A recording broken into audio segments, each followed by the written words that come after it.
Hey, c'est Mélodie. Je vous ai manqué, hein? Bref, je vous retrouve avec un nouveau numéro de ma sensationnelle émission. Mais avant de commencer ce nouvel opus, je voulais vous prévenir que mon émission ne sera désormais plus consacrée à vous présenter des nouveautés, mais également à parler de sujets nous concernant. Bien, let's go! Hey, but I'ma bust that plug anyway. I don't turn money down any day. I don't got no job, I work the stank. Bro ain't got no job, he work the strength. Back in high school, I would work the pig. Aujourd'hui, je vais vous parler des Magical Girls. En effet, il s'agit de mon thème de manga favori. Étant une grande amatrice, j'ai cependant remarqué quelque chose. Tous les scénarios se ressemblent en plusieurs points. Genre, elles ont toute la même vie, quoi. C'est ce que je vais vous résumer. Pour commencer, il nous faut notre héroïne. Non, pas la drogue. Avec un nom japonais et mignon. Amanda? Non, c'est pas japonais. Mikuru? Non, c'est trop long, tout le monde va l'oublier. Misa? C'est pas assez mignon. Suki? Oui. Suki, c'est un joli nom de Magical Girl kawaii toute rose. Alors, Suki est de taille moyenne. Elle a les cheveux roses ou blancs ou rouge foncé. Elle est mignonne, joyeuse, aime la vie, est gourmande et naïve et niaise. Et surtout, elle a la mauvaise habitude de se réveiller en retard le matin. En effet, un bon Magical Girl commence toujours par notre héroïne. Non, pas la drogue. Faisant un rêve prémonitoire, la faisant se réveiller en retard. Est-ce que c'est le syndrome du Magical Girl qui la pousse à se réveiller en retard tout le temps?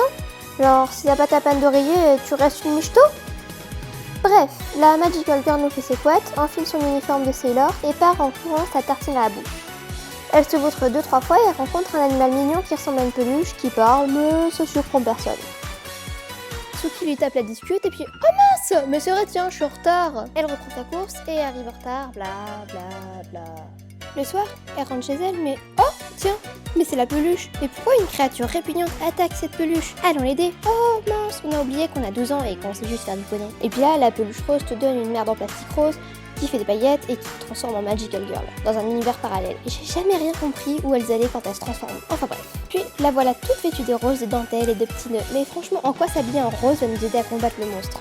Suki est hébété au milieu comme une godiche lorsque la peluche nous dit d'appuyer sur un bouton ou de dire une formule pour faire sortir une arme. Enfin, paye ton arme. Puis, grâce à une formule et au pouvoir de l'amour, Suki va transformer la bestiole en paillettes et tout est bien qui finit bien. On a droit au dialogue final. Suki, veux-tu te joindre à moi pour sauver le monde des Pet Shop Girls? Oui. Super, ta première mission sera de retrouver tes 4 coéquipières. Et on va retrouver Suki qui doit retrouver une vêtue de bleu, une vêtue de vert, une de orange, une autre vêtue de jaune et puis une en violette en premier. Et puis parfois une en rouge aussi.